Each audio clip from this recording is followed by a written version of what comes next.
আমরা দেখতে পাচ্ছি ধান, সম্ভবত এখানে ধান রয়েছে, সেই ধানগুলো দেখতে পাচ্ছেন। পাশাপাশি এখানে একটু শোকেস রয়েছে, সেই শোকেস কিন্তু যত একেবারে পুরো চা হয়ে গিয়েছে। থালা বাসন দেখতে পাচ্ছেন, সেই থালা বাসন, পাশাপাশি এখানে রয়েছে গ্লাস থেকে শুরু করে সবকিছু কিন্তু এখানে একেবারে পুরো চায় হয়ে গেছে। আমরা চট্টগ্রামের রাউজান উপজেলার রমজান আলী চৌধুরী হাটের পার্শ্ববর্তী এলাকায় অবস্থান করছি। এখান থেকে কিন্তু আপনারা এখানের সবকিছু দেখতে পাচ্ছেন। আমি যদি একটু এদিকে যেতে চাই তাহলে দেখতে পাচ্ছেন এখানে আসলে ওয়াশরুম ছিল, সেই ওয়াশরুমের পানির ট্যাঙ্ক ছিল, সেই পানির ট্যাঙ্কও কিন্তু পুরো চাই হয়ে গিয়েছে। পাশাপাশি এখানে আমরা যেখানে দাঁড়িয়ে আছি সেটা হচ্ছে একটি দরজায় দাঁড়িয়ে আছি।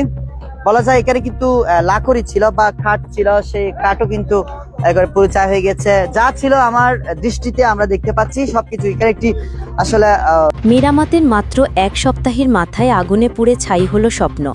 চট্টগ্রামের রাউজানে ভয়াবহ অগ্নিকাণ্ডে নিঃস্ব হয়েছে 3টি পরিবার। রোববার বিকেলে বৈদ্যুতিক গোলযোগ থেকে সৃষ্ট আগুনে পুড়ে যায় ভাইদের 3টি বসতঘর। ক্ষতিগ্রস্তরা বলছেন, ধার দেনা করে ঘর ঠিক করার 7 দিনের মাথায় এমন দুর্ঘটনায় তারা এখন খোলা আকাশের নিচে। আমাদের বাড়ি, আমার ছোট কাকা বড় কাকা, ওরা দুজনের 2 পরিবার এখানে। তো মানে দুপুরে সবাই বাদ দিয়ে ঘুমাচ্ছে, ঘুমানোর পরে এটা প্রত্যক্ষদর্শীরা জানাচ্ছে, আমরা তো বাইরে ছিলাম, যে হয়তো আমাদের দক্ষিণ পশ্চিম পাশে একটা আমাদের মিটার আছে, ওই মিটার থেকে আগুনটা লাগতে পারে এরকম সবাই অনুমান করতেছে।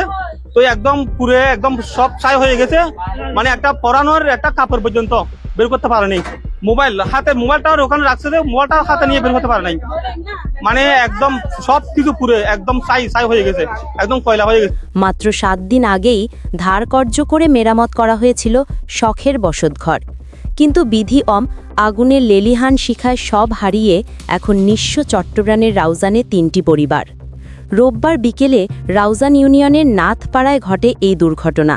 স্থানীয়রা জানান, গৌরহরি নাথের 3 ছেলে পরিমল, সন্তোষ ও বিমল নাথ একই আঙিনায় টিনশেড ও বাঁশের বেড়ার ঘরে বসবাস করতেন।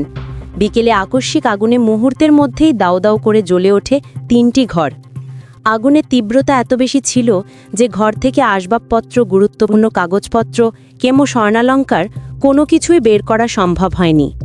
খবর পেয়ে রাউজান ফায়ার সার্ভিসের 2টি ইউনিট ঘটনাস্থলে পৌঁছে প্রায় 1 ঘন্টার চেষ্টায় আগুন নিয়ন্ত্রণে আনে। রাউজান ফায়ার সার্ভিস প্রাথমিকভাবে ধারণা করছে বৈদ্যুতিক গোলযোগ থেকেই আগুনের সূত্রপাত হয়েছে।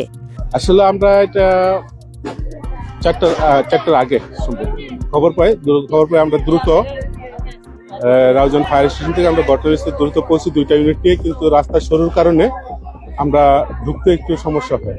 তারপরে মেন রাস্তার থেকে ভিতরে যে আমরা অগ্নিকাণ্ডটা যেখানে হয়েছে ওইখানে আরো সরু, আমরা পাম্প নিয়ে ঢুকতে পারতেছিলাম না, আপনারা দেখেছেন। আমরা তখন কি করছি, বাইরে আরেকটা পুকুরে পাম্প ফিট করে আমরা ওই মেন রাস্তা দিয়ে আমরা তারপর লাইন নিয়ে এসে কাজ করেছি। আমরা চেষ্টা করেছি দ্রুত আগুন নির্বাপন করতে। এখন আমরা আছি, এই আগুন প্রায় আমাদের নিয়ন্ত্রণেই, মানে নির্বাপনের শেষ প্রান্তে চলে আসছি।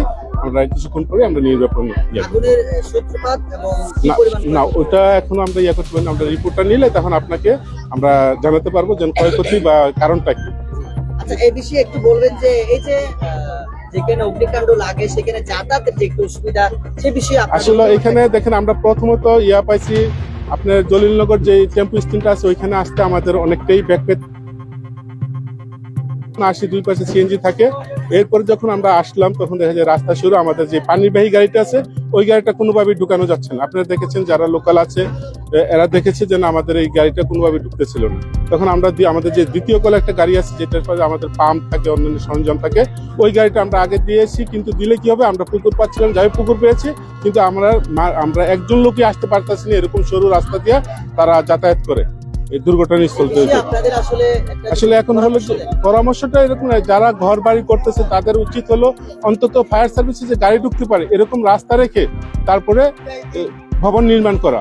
তারপর যে শাখা রুটগুলো আছে ওই রুটগুলো যাতে অন্তত আমার পাম্প নিয়ে আমরা 2 জন লোক পাম্পটা ধরে ক্যারি করে আমরা পুকুরে নিয়ে আসতে পারি, তাহলে দেখা যাবে আমাদের অনেক। অগ্নিকাণ্ডে প্রায় 7 থেকে 8 লাখ টাকার ক্ষয়ক্ষতি হয়েছে বলে দাবি ক্ষতিগ্রস্তদের। এই হাড় কাঁপানো শীতে সবকিছু হারিয়ে এখন খোলা আকাশের নিচে দিন কাটছে পরিবারগুলোর। পর্ণা চৌধুরী, হিন্দুজ নিউজ, রাউজান।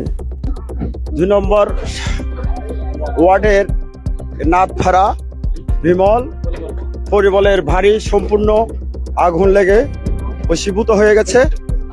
সুদয়বান ব্যক্তি যারা আছেন আপনারা সবাই সাহায্যের হাত বাড়িয়ে দেন।